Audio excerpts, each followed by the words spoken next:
My mother always told me never to pick up hitchhikers. "Roxanne," she'd say, "that's how you end up in a ditch." Then again, my mother never saw a 6'5" ad for sin standing next to a smoking $3 million Bugatti in the middle of a monsoon. The rain was coming down so hard it felt like the sky was trying to scrub the pavement clean. But he didn't look like a drowned rat.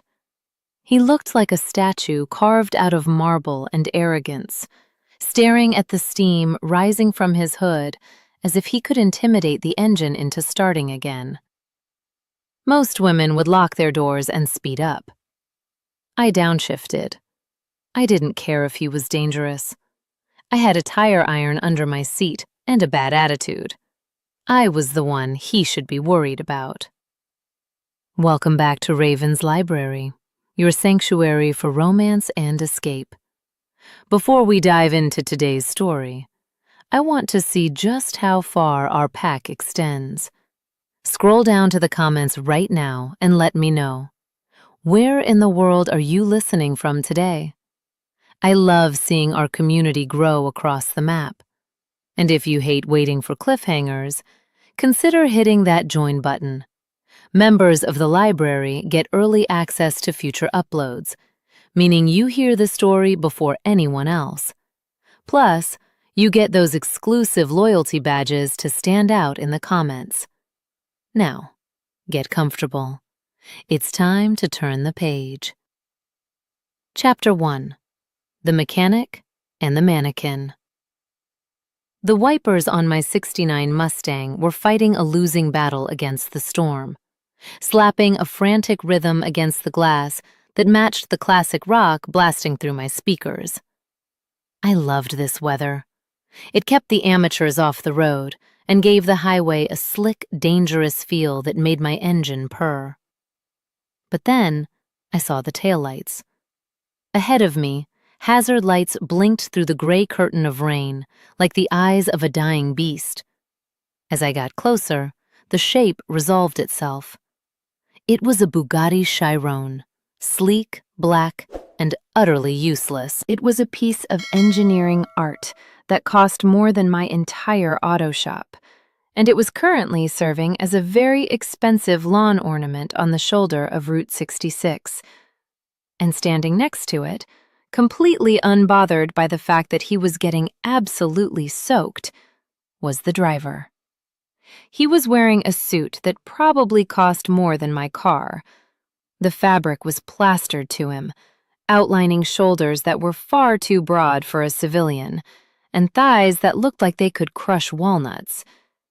He stood with his arms crossed, staring at the empty highway with golden brown eyes that seemed to glow in the headlights. He didn't wave for help. He didn't look desperate. He looked annoyed, like the rain had personally offended him, and he was waiting for it to apologize. I could have kept driving. I should have kept driving. But I'm a mechanic down to my grease-stained fingernails, and leaving a machine like that stranded felt like a sin. Plus, I liked trouble. I tapped the brakes, feeling the Mustang's rear tires slide just an inch. Controlled chaos, before pulling up alongside the sleek hypercar. I didn't offer a polite wave. I cranked the handle and rolled down the passenger window. The sound of the storm roared into the cabin, instantly drowning out the radio. The man didn't flinch. He slowly turned his head, locking eyes with me. The air in my car suddenly felt thinner. Even through the rain, his gaze was heavy. It felt like being scanned by a predatory radar. Most guys looked at me and saw a girl in a flannel shirt. This guy looked at me like he was calculating exactly how many seconds it would take to dismantle my life. I leaned across the passenger seat, shouting over the thunder. "Nice paperweight you got there, buddy." He didn't smile. He didn't even blink. "Do you have a satellite phone?" His voice was deep enough to rattle my dashboard. It wasn't a question. It was a demand. Nope, I shouted back, flashing a grin that usually made men nervous. Cell towers are down 3 miles back. You're in the dead zone, suit boy. And by the looks of that steam, your radiator just filed for divorce. He looked back at his car, then back at me, his expression tightening. He clearly wasn't used to hearing the word no, and he definitely wasn't used to taking automotive diagnostics from a woman with motor oil on her cheek. I will wait for my security detail, he said, turning his back on me, dismissing me. Oh, hell no. I wasn't going to leave him out here to catch pneumonia just because his ego was waterproof. I revved my engine, the Mustang's V8 roaring like a dragon clearing its throat, demanding his attention. He turned back, eyebrows raised. Look around, I yelled, gesturing to the empty, flooded void of the highway. Your security detail isn't coming. The bridge is washed out 10 miles east. You stand there another hour, and you're going to be a very handsome popsicle. I unlocked the passenger door with a loud thunk. Get in, I ordered, using the same tone I used on my German shepherds when they tried to eat trash. Unless you want to drown out there, pretty boy. For a second, I thought he might actually rip my door off its hinges. He stepped closer, the rain dripping from his sharp nose, and leaned down until his face was inches from mine. Up close, his eyes weren't just brown, they were gold, swirling with a heat that had nothing to do with the temperature. The smell of him hit me instantly. Ozone, expensive cologne, and something wild, like a forest before a fire. He smirked, a dark, dangerous expression that made the hair on the back of my neck stand up. You are making a mistake, he murmured, his voice sliding under the sound of the rain, smooth and lethal. You have no idea who I am. Chapter 2. Shotgun Rules. I let out a short, sharp laugh that fogged up the window between us. Buddy, I don't care if you're the Pope or the King of England. Unless your blood acts like antifreeze, you're going to freeze to death. Now, get in the car, or I'm driving off and leaving you to explain to your tailor why you ruined that suit. He stared at me for another second, his jaw working as if he were chewing on the audacity of my tone. He wasn't used to being spoken to like this. That much was obvious. He was used to hushed whispers and bowed heads, but Route 66 in a thunderstorm didn't care about hierarchy. And neither did I. Finally, he moved. He pulled the door handle and slid into the passenger seat. The entire Mustang dipped to the right under his weight. He was massive, way bigger than he looked standing up. In the confined space of the cabin, he felt like a mountain range squeezed into a shoebox. His knees instantly hit the dashboard, and he had to spread his legs just to fit. "Close the door!" I yelled over the wind. He slammed it shut, sealing us in. The sudden silence was deafening, broken only by the rhythmic thwack hiss of the wipers and the low idle of the engine. Then the smell hit me. It wasn't just rain and expensive cologne anymore. In the warm, dry air of the car, his scent was overwhelming. It was cedar, dark roast coffee, and something deeply metallic, like a blade just pulled from a forge.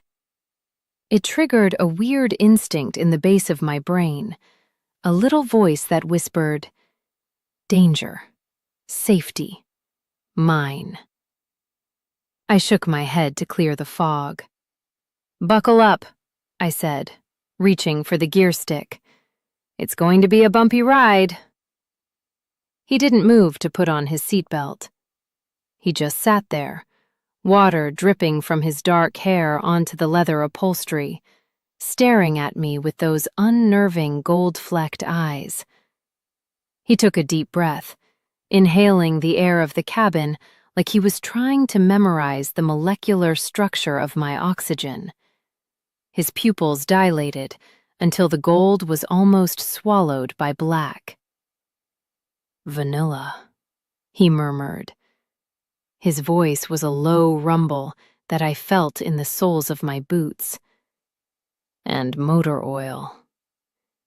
"Yeah, well, it's a working car, not a limo," I snapped, feeling heat rise up my neck that had nothing to do with the heater.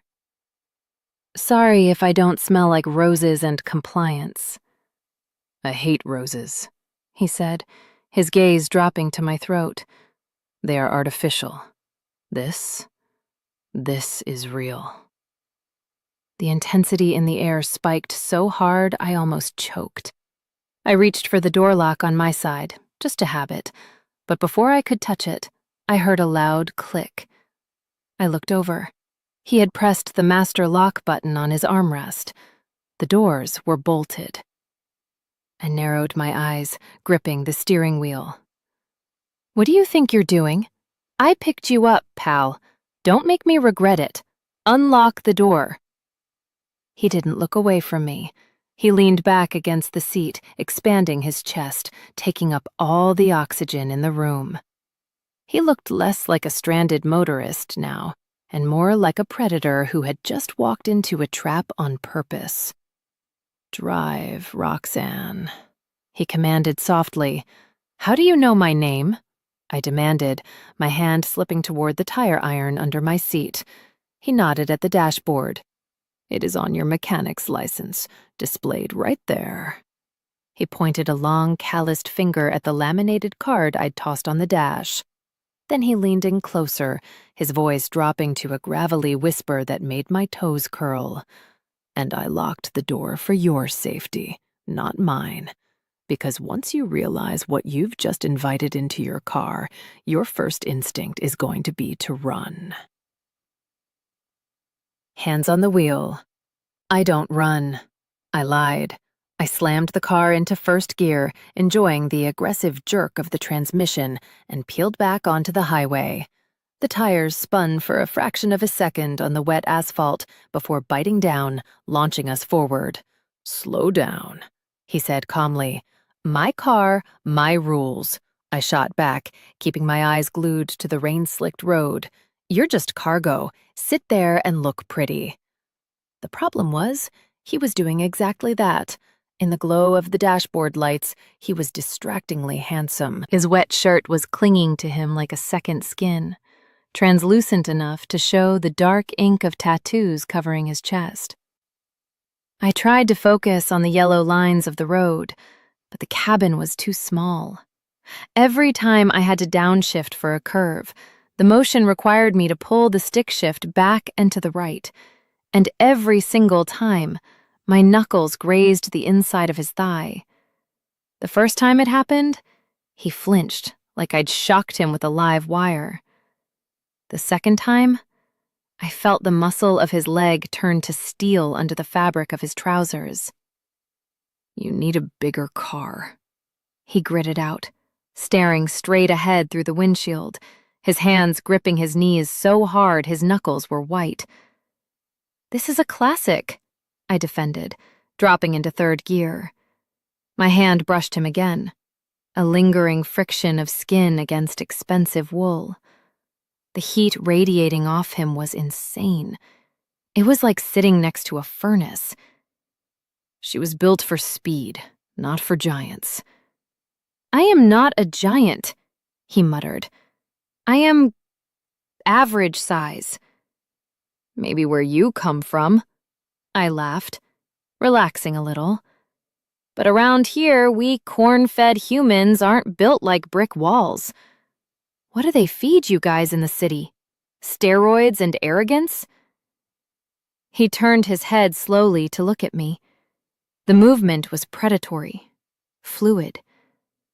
"They feed us power, and we take what we want." The air in the car shifted again. The playful banter died, replaced by that thick, suffocating tension. My heart hammered against my ribs. I could feel his gaze on my profile, tracing the line of my jaw, my neck, my shoulder. It wasn't a creepy stare. It was a hungry one. It made me want to pull over and do something stupid. I needed to shift into fourth. I reached for the stick, but the angle was awkward. My hand fumbled, and instead of grabbing the knob, my palm landed flat on his thigh, high up near his hip. For a second, neither of us moved. My hand was burning. His leg was rock hard. "Don't," he groaned, the sound tearing out of his throat. I snatched my hand back like I'd touched a hot stove. "Sorry, I told you, it's tight in here." He didn't accept the apology. He reached out, faster than any human should be able to move, and grabbed the dashboard, his fingers digging into the vinyl padding. He wasn't angry. He was in pain. The kind of pain that comes from holding back a tidal wave. "Roxanne," he warned, his voice vibrating with a dark, primal edge that made the hair on my arm stand up. "Keep your hands on the wheel. If you touch me like that again, we aren't making it to your destination. I will have you in the back seat before the car even stops rolling." Chapter 4. The Interrogation. I gripped the steering wheel so hard the leather creaked. "Is that a threat?" I asked, trying to keep my voice steady, though my pulse was doing jumping jacks in my throat. "It is a promise of lack of restraint," he replied, finally releasing his death grip on my dashboard. He exhaled a long breath, forcing his shoulders to drop an inch. "Talk to me. Distract me. Tell me about the car." "You want to talk shop?" I asked, surprised. Usually, guys like him, suits, corporate types, didn't know a piston from a spark plug. "I want to know what consumes the mind of a woman who drives into a storm instead of away from it," he said. So I talked. I told him about the Mustang, how I'd found her rusting in a barn when I was 17, and spent every paycheck for 5 years restoring her. I told him about my garage, Vane's Auto, and how I was the only female mechanic in 3 counties who could rebuild a transmission blindfolded. He listened. He didn't interrupt, didn't mansplain, didn't check a watch. He just watched me, his golden eyes tracking my lips as I spoke. "You built this engine yourself?" he asked, sounding genuinely impressed. "Every bolt," I said with pride. "She runs hot, but she's loyal." "Loyalty is rare," he murmured, a shadow passing over his face. "Rarer than gold, even among my kind." "Your kind?" I glanced at him. "What are you, mafia? CIA? Some secret society of guys who stand in the rain looking broody?" He chuckled, a low, dark sound that did dangerous things to my insides. "Something like that. I manage territories, large ones. It involves a lot of conflict resolution." "Sounds stressful," I said. "It is lonely," he corrected. He reached out then. I thought he was going to grab the wheel, but his hand moved toward my face. I froze, taking my foot off the gas slightly. His thumb brushed my cheekbone, right under my eye. The skin contact was electric, a jolt of static that zapped straight down my spine and curled in my belly. His skin was rough, calloused, but his touch was impossibly gentle. "You have grace," he whispered, his eyes soft. "Right here." He wiped a smudge of oil from my skin, examining it on his thumb like it was precious metal. I didn't have time to wash up before I left the shop. I stammered, my fierce persona crumbling under his touch. "Don't apologize," he said, his voice thick. "It suits you. Better than makeup. It shows you build things. I spend my life destroying things. To see someone who creates." He trailed off, his thumb lingering on my jawline. Suddenly, the world outside went white. A crack of thunder shook the car so hard the suspension rattled. The rain intensified, turning into a solid wall of water. The wipers were useless now. I couldn't see the hood of the car, let alone the road. "Damn it!" I swore, slamming on the brakes. The Mustang fishtailed, sliding dangerously on the hydroplaning asphalt.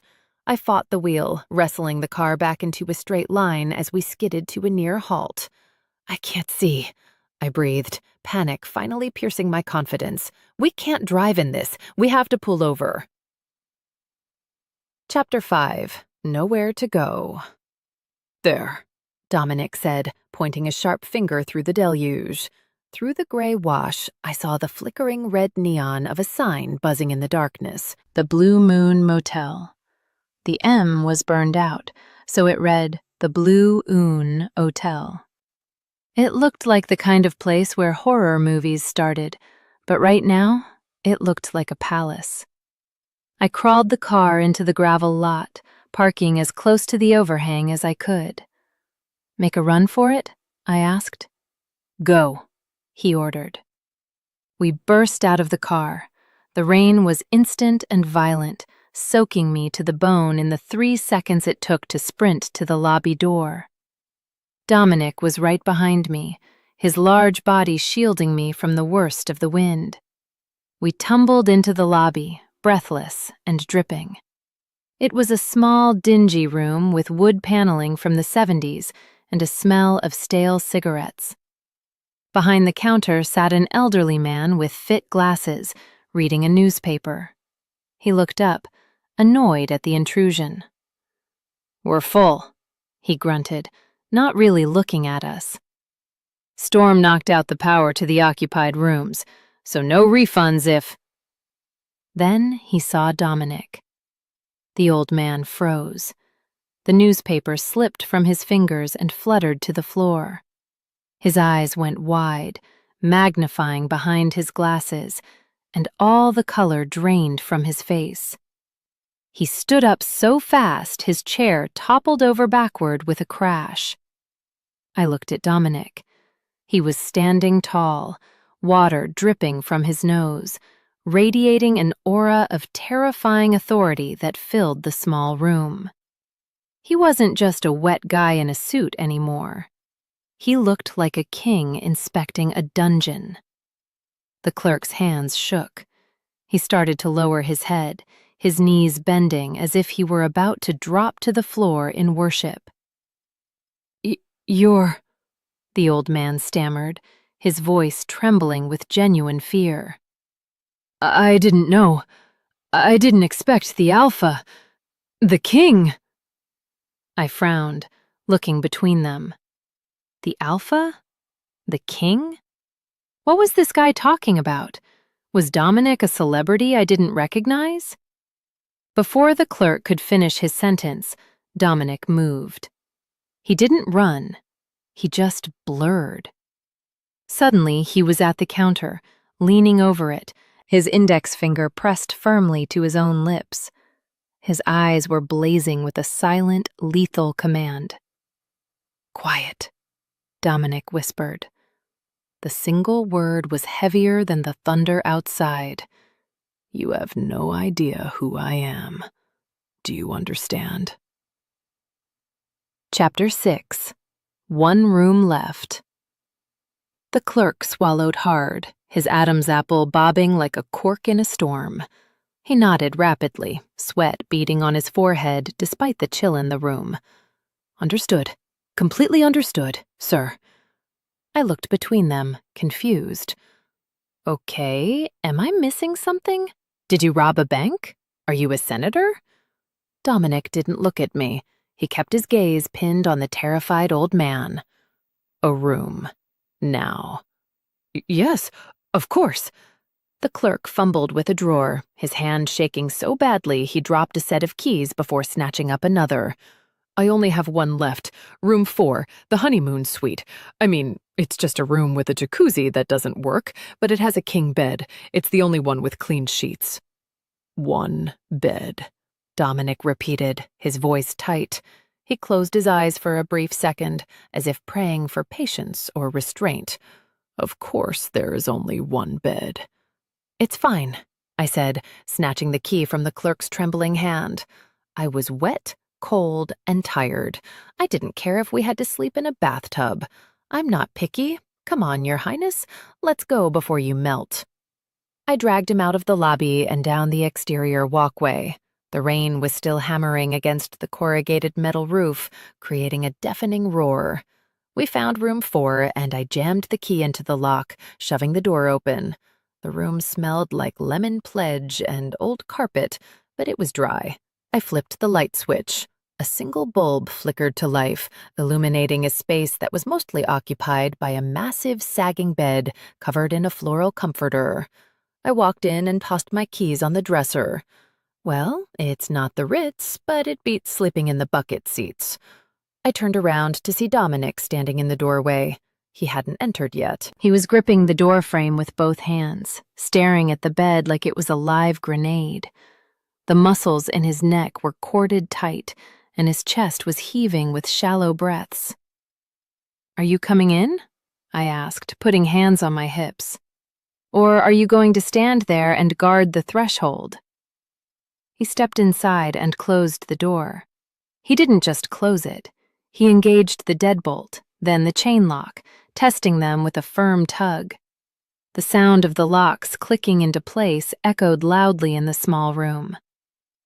"I am trying," he said, his voice rough, "to maintain a shred of honor, Roxanne. But being in this enclosed space with you, it is testing limits I did not know I had." He turned to face me. The room was small, way too small. He took 2 steps and he was already looming over me. The water dripping from his hair was running down his face, tracking over his lips. His eyes were dark, scanning me from my wet boots to my soaked flannel shirt.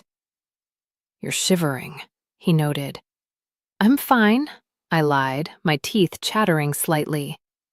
"You are not fine. You are freezing." He pointed a commanding finger toward the small bathroom door. "Get in the shower. Turn the water as hot as it goes. Do not come out until you are warm." "What about you?" I challenged, crossing my arms. "You're soaked too." He leaned down, bracing one hand on the wall beside my head, trapping me. The scent of him, that wood smoke and rain smell, flooded my senses again, making my knees weak. "If I go into that bathroom with you," he whispered, his lips inches from my ear, "we aren't coming out. Go, before I change my mind about being a gentleman." Chapter 7. The Thin Wall. I didn't argue. I grabbed my bag from the floor. I always kept a change of clothes and toiletries in the Mustang's trunk for emergencies, and bolted into the bathroom, locking the flimsy door behind me.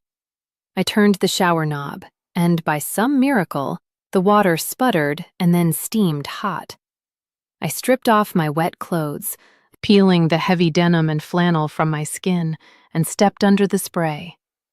The heat was instant relief, but it couldn't melt the knot of tension in my stomach. I rested my forehead against the cool tiles, closing my eyes. What was I doing? I was in a cheap motel room with a stranger I'd picked up on the side of the road, a stranger who ordered people around like he owned the planet, who looked at me with eyes that seemed to see right through my clothes, and who made my heart race faster than a nitrous boost. I should be terrified.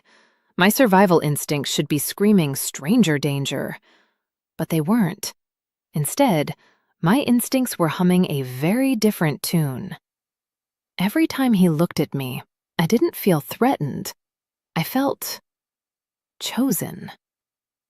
I grabbed the bar of soap and started scrubbing the grease and rain off my skin. Through the door, I could hear him. The walls were paper thin. I heard the heavy thud of his boots as he paced the floor. Thump, thump, thump. He wasn't sitting down. He was prowling. It sounded like a caged tiger measuring the dimensions of its cell. Thump. He stopped, right outside the bathroom door. I froze, the soap slippery in my hand. I could hear his breathing, slow, deep, ragged inhales.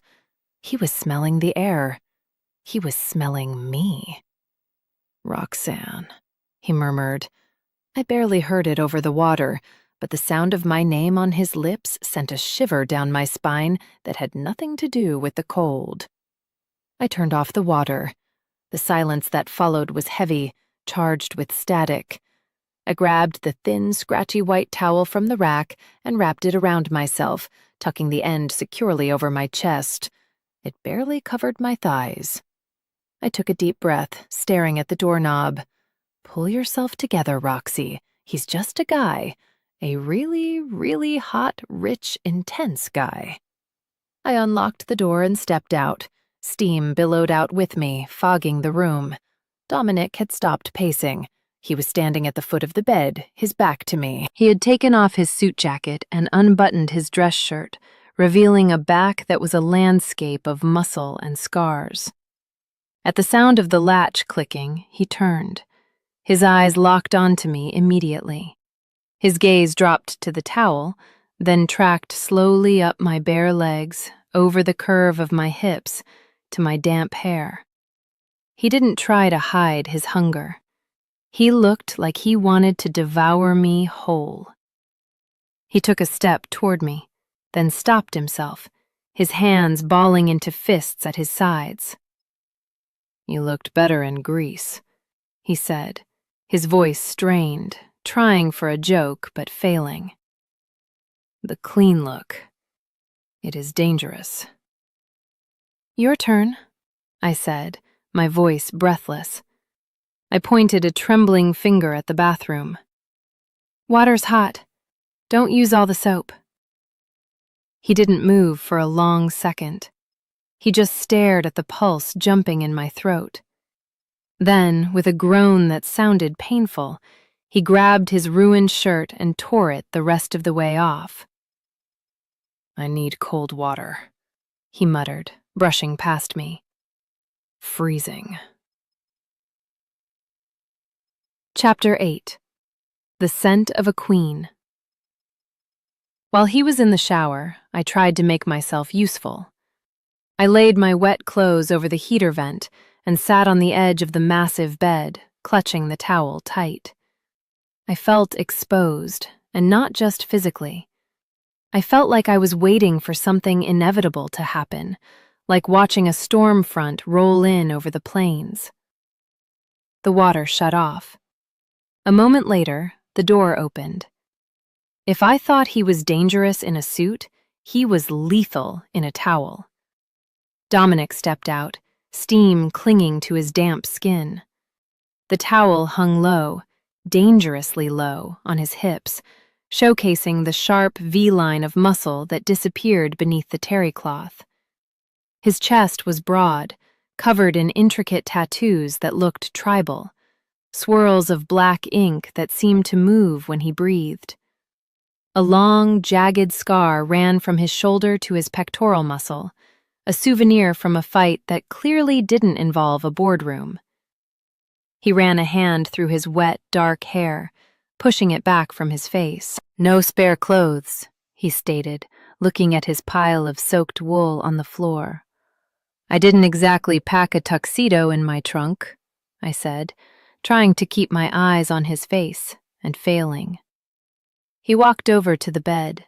The mattress dipped significantly as he sat down on the opposite side, keeping a careful distance between us. He rested his elbows on his knees, staring at the floor. "You asked me earlier what I do," he said quietly. "You asked if I was mafia."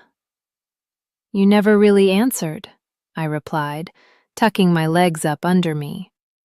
You just said you managed territories. I was born into a role I did not choose, he said, looking at his hands.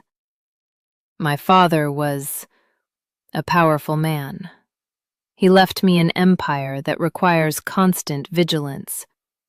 I spend my life stopping wars, enforcing laws, and making sure the people under my protection don't tear each other apart. Sounds like you're the mechanic for the whole world, I said softly. He looked up at me then, surprised by the analogy. A small smile touched his lips. Yes, I suppose I am. But I cannot clock out at 5 p.m. I cannot go home, drink a beer, and work on a Mustang. I am always on duty. I am always the king. That sounds lonely, I said, and exhausting. It is, he admitted. He shifted, turning his body toward me. The distance between us on the mattress felt like it was shrinking. That is why, when I saw you today, yelling at the storm, fearless, I envied you. You are free, Roxanne. You answer to no one. I answer to the bank, I quipped, trying to lighten the mood. And to my landlord. Money is irrelevant, he dismissed. I could buy your bank tomorrow, but I cannot buy the fire inside you. That is yours. He moved then, just an inch, but the heat radiating off him slammed into me. You keep acting like you're a monster, I whispered, holding his gaze. Like you have to protect me from yourself. I am a monster, he said, his voice dropping to that gravelly rumble again. He reached out, his hand hovering near my knee. I am possessive. I am territorial. And right now, every instinct I have is screaming at me to take you and keep you.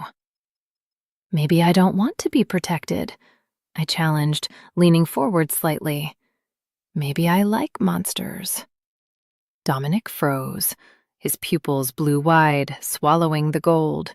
He moved so fast I barely saw it. One moment he was sitting, the next he was looming over me, his hands braced on either side of my legs, trapping me against the headboard. Be careful what you invite in, little mechanic, he growled. If I am selfish, if I decide to take what I want, I will take everything. Chapter 9. The Alpha's Purr. My heart hammered against my ribs like a trapped bird, but I didn't pull away. I couldn't. The magnetic pull between us was now a physical force, dragging me toward him. I'm not afraid of you, I whispered, looking up into his intense eyes. You should be, he murmured. He lowered his head. He didn't kiss me. Instead, he buried his face in the crook of my neck, inhaling deeply. His nose brushed against my pulse point, and I gasped, my fingers involuntarily gripping his wet shoulders. Vanilla, he groaned against my skin, and rain. You smell like home. He started to nuzzle me, his cheek rubbing against my jaw, his nose tracing the line of my throat. It wasn't a human gesture. It was something primal, something animalistic. He was scenting me, coating himself in my smell and coating me in his. I should have been weirded out. Instead, my head fell back, exposing more of my neck to him.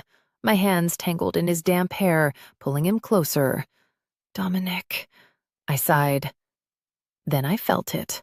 A low, deep vibration started in his chest. It rumbled against my own chest, a steady, rhythmic thrumming sound. It traveled up his throat and vibrated against my skin. Brum. I froze. Are you purring? He pulled back slightly, his eyes hazy and unfocused. He looked confused, like he hadn't realized he was doing it. What? You're vibrating, I said, a breathless laugh escaping me. Like a giant cat. You're purring at me. His eyes narrowed, clarity returning. The predator snapped back into focus. I am not a cat, he said, offended. I do not purr. You totally were, I teased, feeling brave. It was cute. Cute? The word came out like a curse. I am not cute, Roxanne. I am the apex predator of this continent. Apex predators don't purr, I argued, poking his hard chest.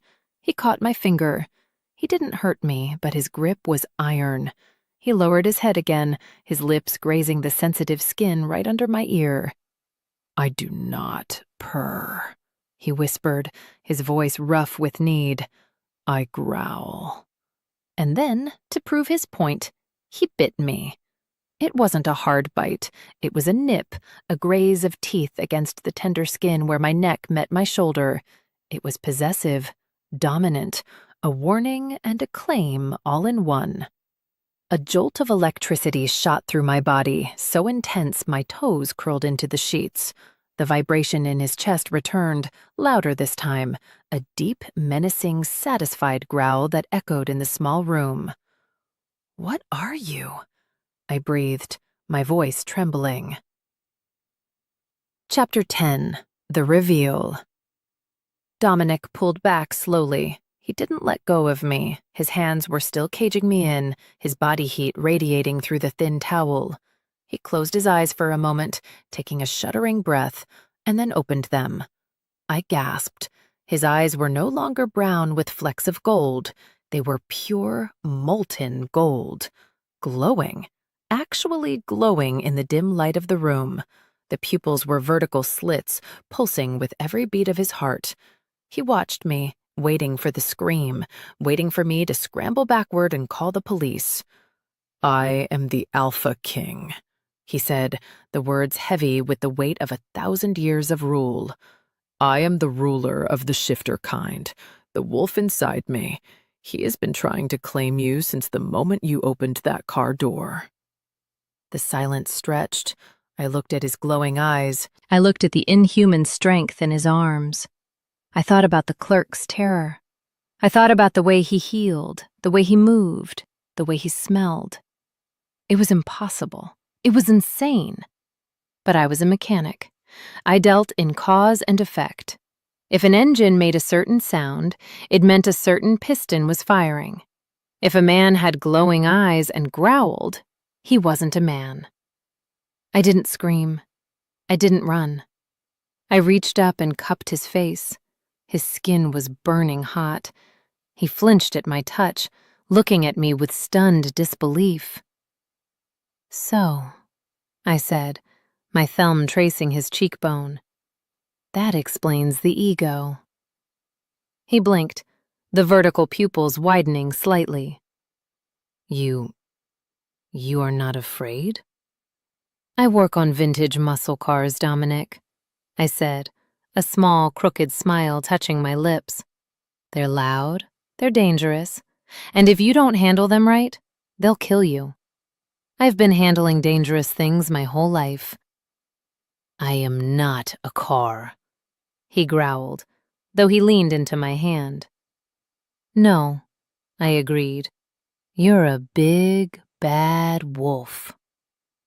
I ran my fingers into the hair at the nape of his neck and tugged, forcing him to look at me. But I've handled bigger dogs than you. Dominic let out a sound that was half laugh, half groan. The tension in his shoulders broke. He looked at me with an expression of absolute worship. You are insane, he whispered. You are reckless, foolish, and absolutely magnificent. Yeah, well, I whispered back, my gaze dropping to his mouth. You're the one who got in the car. And now, he said, his glowing eyes darkening with intent, I am never getting out. He lowered his head, his lips hovering millimeters from mine. Handle me, Roxanne. Show me if you can control the beast. And then he closed the distance. Chapter 11. Surrender. His mouth crashed onto mine, and it wasn't a kiss. It was a collision. I had expected him to be rough. I had expected the beast he kept talking about to take over and ravage me. But Dominic didn't kiss me like a monster. He kissed me like a starving man who had finally found the only thing that could sustain him. His lips were hot, demanding. But there was a desperate edge to it, a trembling restraint that told me he was holding back 90% of his strength just to keep from crushing me. I didn't want him to hold back. I wrapped my arms around his neck, burying my hands in his wet hair, and pulled him closer. I opened to him, and the moment our tongues touched, a shockwave of pure, molten heat exploded in my chest. It wasn't just physical. It felt like a golden thread snapping into place, tying my ribs to his, anchoring my soul to the towering man pressing me into the mattress. Mine, he growled against my mouth, the vibration rattling my teeth. You are mine. Yours, I gasped back, and the word felt like a surrender I had been waiting my whole life to make. He moved over me, his weight heavy and comforting. The towel I had been clutching fell away, and for the first time in my life, I didn't feel self-conscious. Under his glowing golden gaze, I didn't feel like a mechanic with grease under her nails, or a girl from the wrong side of the tracks. I felt like a goddess. He worshipped every inch of me, his rough hands tracing the curves of my body with a reverence that made my head spin. You are so small, he whispered, bracing his weight on his forearms so he wouldn't crush me. So fragile. I'm not fragile, I panted, digging my nails into his shoulders. Show me. Don't hide it, Dominic. Show me the wolf. He groaned, a sound torn from the depths of his chest, and his control snapped. The kiss deepened, becoming feral. He claimed me with a fierceness that should have been terrifying, but instead, it set my blood on fire. The storm outside had nothing on the hurricane inside that room. It was a blur of heat, skin, and the overwhelming, intoxicating scent of him filling my lungs until I couldn't remember what air tasted like. When the end came, it wasn't just a release, it was a fusion. I felt his heart hammering against mine, not just the beat, but the emotion behind it.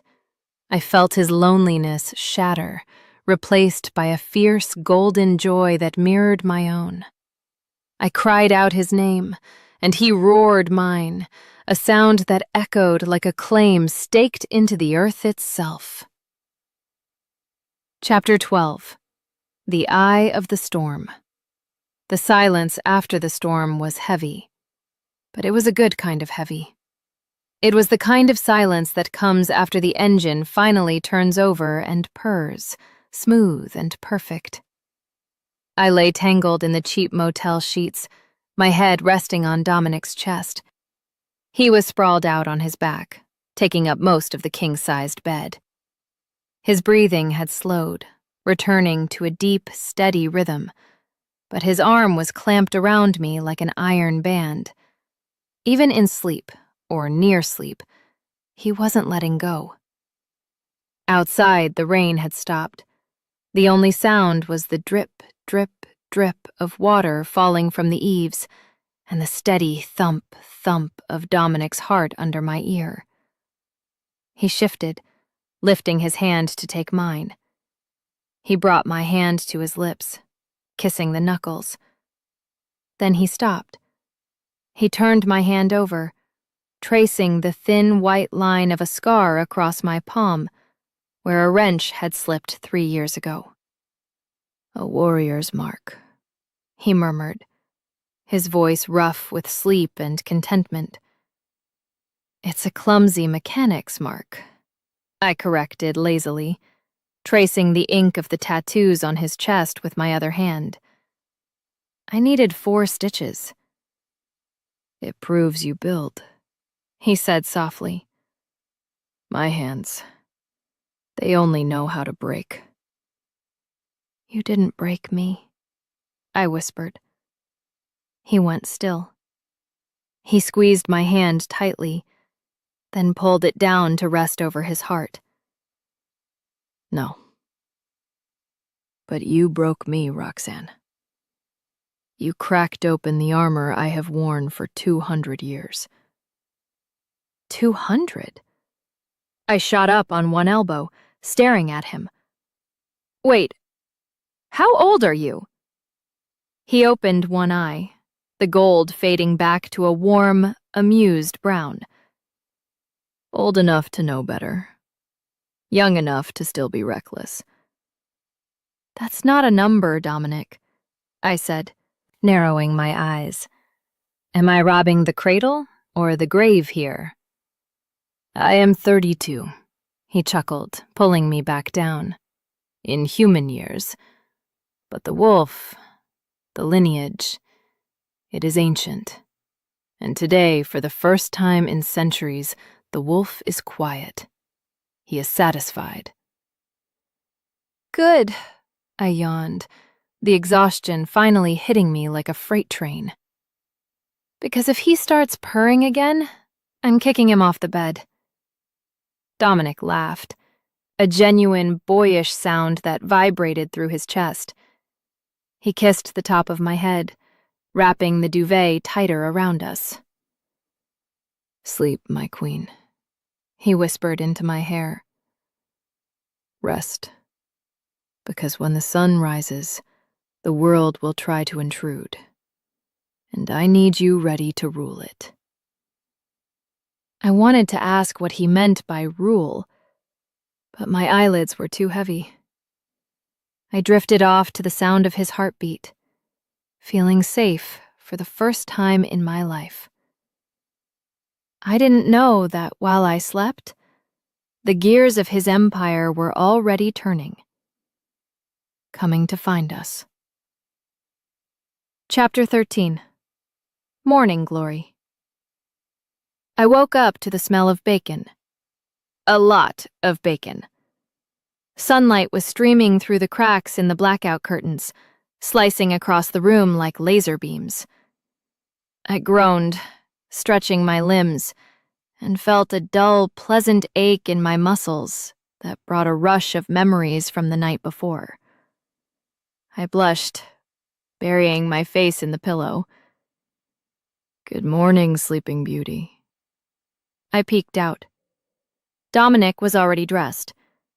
Well, sort of. He was wearing his suit trousers, which had dried but were horribly wrinkled, and his white dress shirt, unbuttoned and sleeves rolled up. He looked disheveled and devastatingly handsome.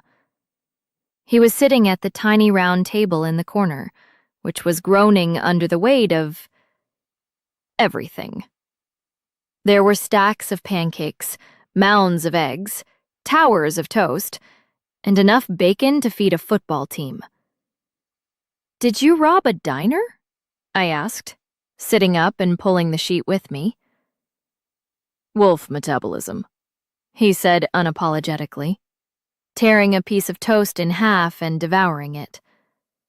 And you need to eat. You used a lot of energy last night. He winked. The Alpha King actually winked. I grabbed a pillow and threw it at him.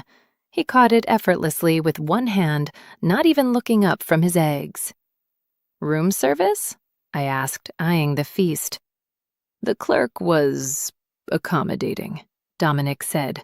I believe he cooked this himself out of fear. He stood up, walking over to the bed with a plate piled high. He sat down and held out a forkful of eggs. Eat. I can feed myself, I protested, though I leaned forward and took the bite. I know, he said, his eyes darkening slightly as he watched me chew. But I like taking care of you. You spend your life fixing things for others, Roxanne. Let me fix this for you." It was sweet, terrifyingly sweet. We ate in a comfortable silence, sharing the food, stealing kisses that tasted like maple syrup and coffee. For an hour, it felt like we were just a normal couple on a road trip, just a mechanic and a guy in a ruined suit. "So," I said, wiping my mouth with a napkin, "what happens now? Do we just get back in the car and finish the drive?" Dominic set his coffee cup down. His expression shifted. The playful lover vanished, replaced instantly by the king. He tilted his head, listening to something I couldn't hear. "No," he said softly. "The drive is over." "What do you mean?" Suddenly, the room began to vibrate. It wasn't the purring this time. It was a deep, mechanical rumble that shook the floorboards. It sounded like a freight train was parking in the lot. "Dominic?" I asked, my heart skipping a beat. "What is that?" Chapter 14. The Convoy. I scrambled out of bed, grabbing the sheet and wrapping it around me like a toga, and ran to the window. I peeked through the gap in the curtains. My jaw dropped. The gravel parking lot of the Blue Moon Motel, which had been empty last night save for my Mustang and his Bugatti, was now a sea of black. At least 20 massive armored SUVs were parked in precise formation. They looked like tanks disguised as luxury vehicles. Men in dark tactical gear with earpieces were swarming the perimeter, moving with terrifying efficiency. There were even 2 guys on the roof of the building across the street, with what looked suspiciously like sniper rifles. "Oh my God," I breathed, backing away from the window.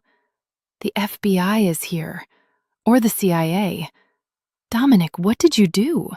Did we steal the towel? Is this about the towel?" Dominic laughed. He stood up calmly and walked to the mirror, attempting to smooth down his wrinkled collar. "It is not the FBI, sweetheart, and they aren't here for the towel." "Then who are those guys with guns?" I hissed, looking around for my jeans. "We need to run. Is there a back exit?" "Roxanne," Dominic said, his voice cutting through my panic like a blade. "Stop." He walked over to me, placing his hands on my shoulders. He turned me to face the window again. "Look at the license plates," he said. I looked. They didn't have government plates. They all had a small golden emblem of a wolf's head embossed on the bumper. "That," Dominic said, a smirk touching his lips, "is my ride." "You have an army?" I whispered. "I have a pack," he corrected, "and a security detail that is very upset I went off the grid for 12 hours. Just then, 3 sharp knocks rapped on the door. It wasn't a polite knock. It was the knock of someone who would kick the door down if it wasn't opened in 3 seconds. "Sire," a deep voice boomed from the other side. "Perimeter is secure. Extraction team is ready." Dominic looked at me. "Are you ready to meet the family?" I looked down at my sheet toga and my messy hair. "I'm not wearing pants, Dominic. You can't open the door." "You have 2 minutes," he said, checking an invisible watch. "Wear the jeans with the oil stain. I like those." I scrambled into the bathroom, throwing my clothes on faster than I ever had in my life. I splashed water on my face, ran fingers through my tangled hair, and took a deep breath. "You're a vain," I told my reflection. "You don't break for anyone." When I came out, Dominic was waiting by the door. He held out his hand. "Do not be afraid," he said seriously. "They bark, but they only bite if I tell them to." "That's not comforting," I snapped. He smiled, unlocked the deadbolt, and threw the door open. Chapter 15. Bow Down. The sunlight hit us instantly. The rain had washed the world clean, leaving the air crisp and sharp. Standing directly in front of the door was a wall of men. The man in front, the one who had knocked, was a giant, nearly as big as Dominic, with a scar running through his eyebrow and an earpiece buzzing in his ear. When Dominic stepped over the threshold, the giant snapped his heels together. "Sire," the man said, bowing his head sharply. Then, behind him, the entire parking lot moved. 20 men, heavily armed and looking like they ate rocks for breakfast, dropped to one knee in perfect unison. The sound of their boots hitting the gravel was like a gunshot. They weren't just bowing, they were submitting. It was a display of absolute, terrifying power. Dominic didn't even blink. He accepted their submission as easily as he accepted the air he breathed. He held my hand tighter, pulling me out of the shadows of the room and into the light beside him. "Rise," Dominic commanded. The men stood up as one.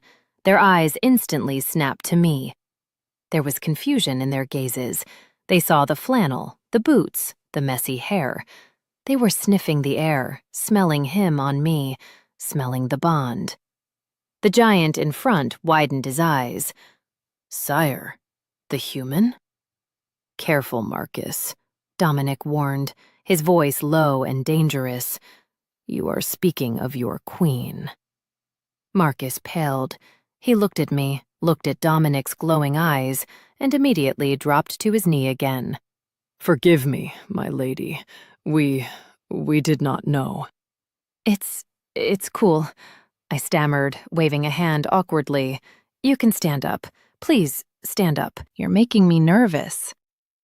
Dominic chuckled, guiding me toward the center of the lot where a sleek black limousine sat waiting with its door open. "What about the cars?" Marcus asked, scrambling to follow. "We have a flatbed for the Bugatti, sire. Should we have the other vehicle towed to the scrapyard?" He gestured to my Mustang. My baby. My '69 fastback.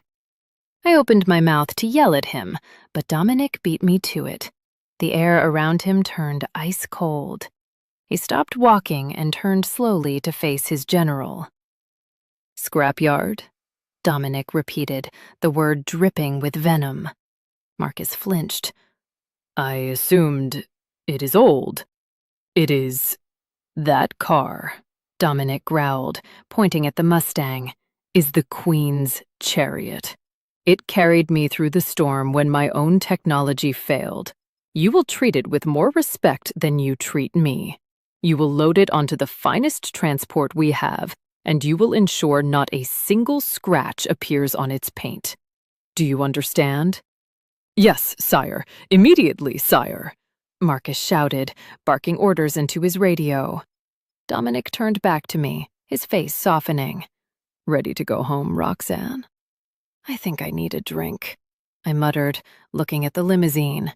"There is champagne in the back," he promised. He helped me into the limo. As the door closed, shutting out the world of soldiers and bowing wolves, I realized I wasn't just in the passenger seat anymore. I was on a whole new ride. But as the limo began to move, gliding smoothly out of the lot, Dominic didn't look at the road. He picked up a tablet from the seat, tapped the screen, and handed it to me. "I have a surprise," he said. "Look." Chapter 16. The Upgrade. I looked down at the tablet resting in my lap. I expected to see a prenup, or maybe a non-disclosure agreement threatening to feed me to the wolves if I talked to the press.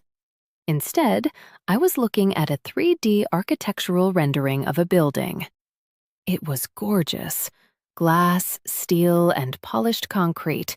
It looked like a museum for modern art, but as I swiped across the screen, I saw the interior. Hydraulic lifts, a state-of-the-art diagnostic bay, a paint booth with ventilation systems that cost more than my house. And right above the massive rolling glass doors, a neon sign glowed in the rendering. Vane's Auto and Restoration. I stared at it, my throat going dry. What is this? I had my architects draw it up while you were sleeping, Dominic said casually, pouring 2 flutes of champagne from the limo's console. It's a rough draft, of course. You can change the layout. I wasn't sure if you preferred the dino room on the east or west wing. I looked up at him, feeling a sudden flare of defensive heat. Dominic, I have a shop. It's on 4th Street. It's got a leaky roof and a coffee machine that tastes like battery acid, but it's mine. I know, he said, handing me a glass. And now, this is yours. I can't accept this, I said, shoving the tablet back at him. I'm not some kept woman, Dominic. I don't need you to buy me a shiny new toy so I can play mechanic while you rule the world. I built my business from the ground up. Dominic set his glass down. The playful smirk vanished, replaced by that intense golden-brown gaze that pinned me to the seat. He reached out, covering my grease-stained hand with his manicured one. I am not trying to buy you, Roxanne, he said firmly. I am trying to keep you. I'm not going anywhere, I argued. You are, he corrected. You are coming to live with me, in the pack house. But I know you. If I put you in a castle with nothing to do but attend tea parties and choose drapery, you will burn the place down within a week just to feel the heat. I opened my mouth to argue, then closed it. He wasn't wrong. I don't want a trophy wife, Dominic continued, his thumb stroking my knuckles. I don't want a queen who sits on a throne and looks pretty. I fell in love with the woman who yelled at me in the rain. I fell in love with the grease on your face and the fire in your gut. I want that woman. I just want her to be closer to me. He tapped the screen. This facility will be built on the estate grounds, 200 yards from my office. You will run it. You will staff it. You will fix the fleet, restore your classics, and charge me triple for the labor if you want. But you will be there. I looked back at the screen. It was beautiful. It was every mechanic's dream. And he wasn't asking me to change. He was just giving me a bigger stage. Triple for labor? I asked, a small smile tugging at my lips. And parts, he agreed instantly. I sighed, leaning back into the plush leather. Okay, but I'm keeping my old coffee machine. It keeps me humble. Deal, he said, clinking his glass against mine. The limo began to slow down. The privacy partition slid down, and the driver spoke. Approaching the main gate, sire. I looked out the tinted window and gasped. We weren't pulling up to a house. We were pulling up to a fortress.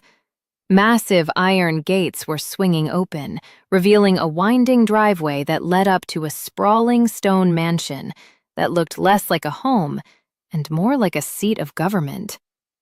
It was terrifyingly grand. Ready?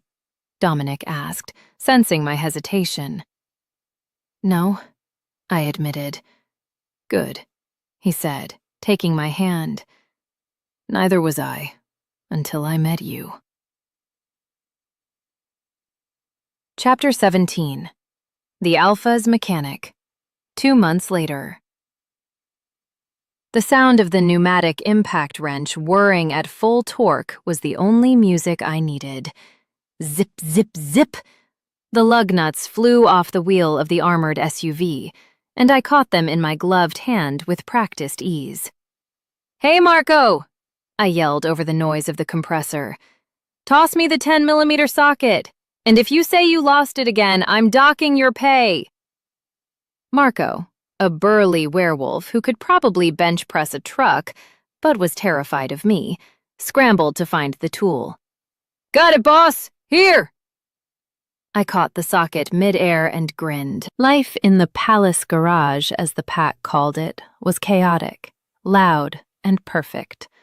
The facility Dominic had built was insane. I had a team of 12 mechanics, all wolves, all eager to please the queen, and a backlog of work that kept me busy from dawn till dusk. I wiped my forehead with the back of my arm, leaving a streak of black grease across my brow. I was wearing my favorite coveralls, navy blue, covered in oil stains, with Roxy embroidered on the pocket. My hair was tied up in a messy bun that was slowly unraveling. I was in my element. "Your Majesty?" Marco asked nervously, pointing toward the glass doors. We have company." I looked up. Through the glass wall that separated the garage from the main courtyard, I saw a delegation walking toward the main house. It was a group of visiting alphas and dignitaries in $1,000 suits and silk dresses. They looked pristine, expensive, and boring. And walking right in the middle of them, looking like a dark god of war, was Dominic. He was wearing a charcoal three-piece suit that fit him like armor. He was nodding at something a short, balding man, Ambassador Sterling from the Southern Territories, was saying. I hadn't seen Dominic all day. He'd been stuck in meetings since 6 a.m. I felt a pang of longing. I put down the wrench. "Keep working, guys. I'm just going to get a snack." I walked out of the bay doors and into the courtyard, intending to sneak around the back to the kitchens. But of course, with my luck, the delegation turned at that exact moment. Ambassador Sterling stopped. He saw me. He looked at my boots, my stained coveralls, and the smudge on my face. His nose wrinkled as if he'd just stepped in something unpleasant. "Good heavens!" Sterling sneered, his voice carrying across the quiet courtyard. "King Dominic, I thought you had stricter standards for the help. Letting the custodial staff wander the main grounds during a summit? It's rather unrefined." The silence that fell over the group was instant and heavy. The other dignitaries froze. They knew who I was. Sterling, evidently, did not. I stopped walking. I hooked my thumbs into my tool belt, ready to fire back a retort that would peel the paint off his Mercedes. But I didn't get the chance. Dominic stopped mid-stride. The polite, diplomatic mask he had been wearing shattered. He turned slowly toward Sterling. The air temperature seemed to drop 10 degrees. "The help?" Dominic repeated, his voice low, vibrating with a growl that made the hair on the back of my neck stand up.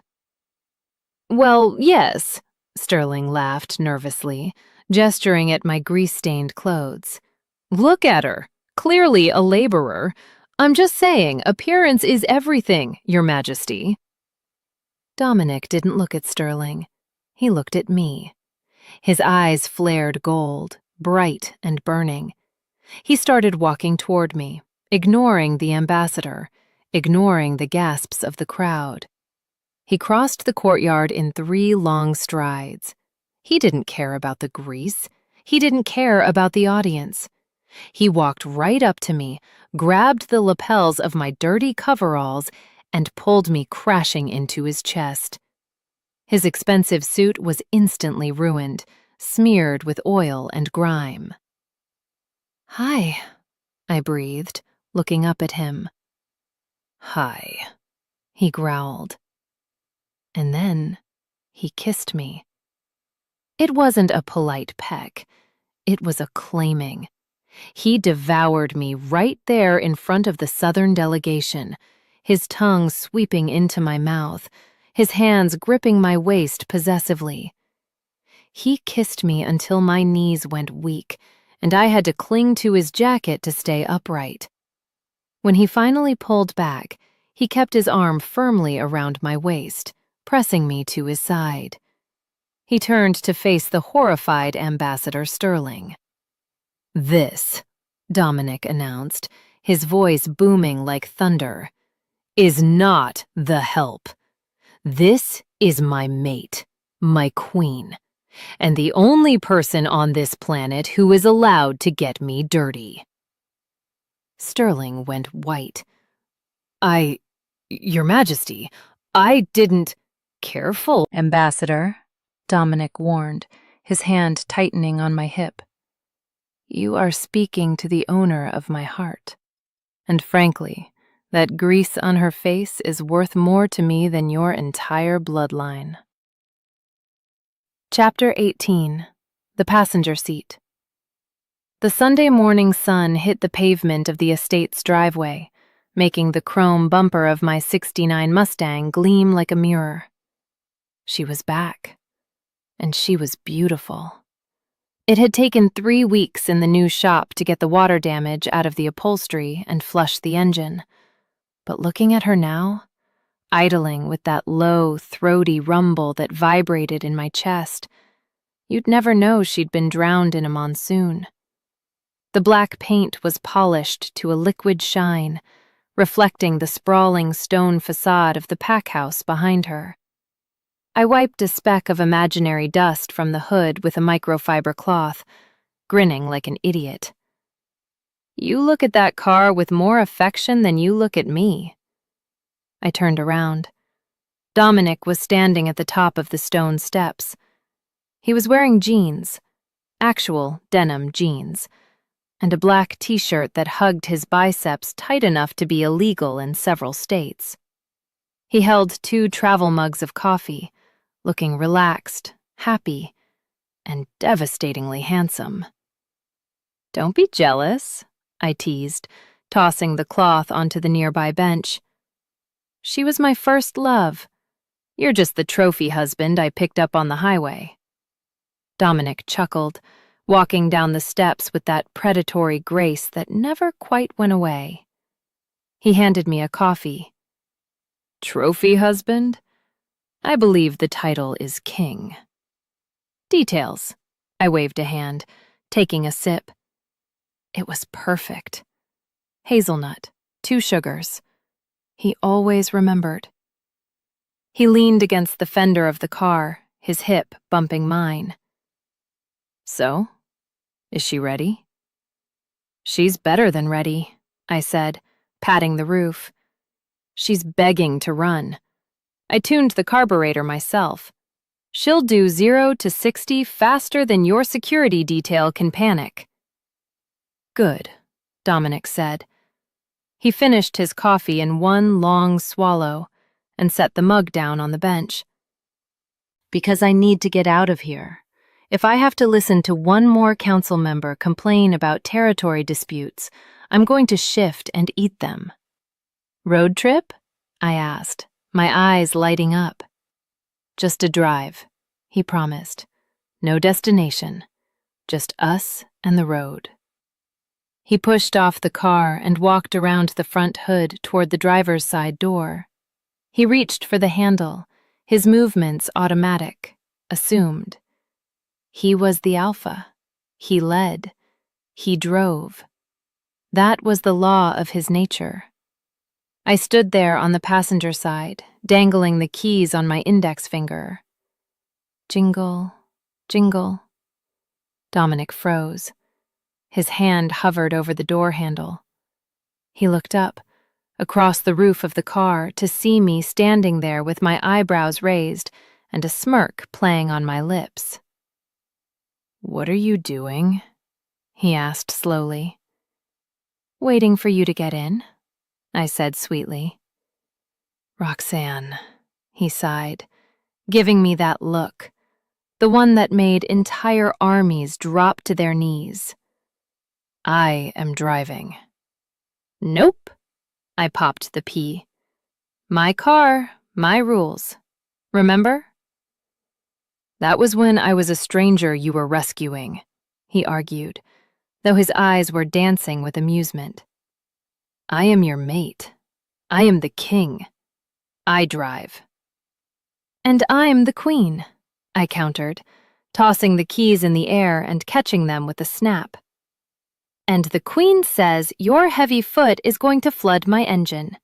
You're strictly cargo today, big guy. He stared at me. The golden flecks in his eyes swirled. For a second, the air between us charged with that familiar electric tension, the battle of wills that we both loved so much. He could take the keys. He could use his speed, his strength, his command. He could force the issue. But he didn't want to. Slowly, a smile spread across his face. It wasn't the arrogant smirk he'd worn the night we met. It was a smile of pure, unadulterated adoration. He shook his head, letting out a laugh that sounded like freedom. "You are a tyrant," he murmured. "I learned from the best." I winked. "Now." I jerked my head toward the passenger seat. "Get in, unless you want to walk." Dominic stepped back from the driver's door. He walked around the front of the car, his eyes never leaving mine. He stopped right in front of me, leaned down and kissed me, hard, quick, and possessive. "As you command," he whispered against my lips. He opened the passenger door and folded his massive frame into the seat. His knees hit the dashboard. His shoulders filled the space. He looked ridiculous and perfect. I slid into the driver's seat, the leather creaking familiarly under me. I jammed the key into the ignition and turned it. The engine roared to life, a beast waking up. I looked over at him. He was struggling with the seatbelt, looking cramped, but when he looked at me, he looked like he owned the world. "Ready?" I asked, revving the engine. Dominic rested his large hand on my thigh, his thumb tracing a lazy circle on my jeans. He relaxed back into the seat, surrendering control completely. "Drive fast, my queen," he said, his voice a low, happy growl. "I'm yours." I grinned, shifted into first, and floored it.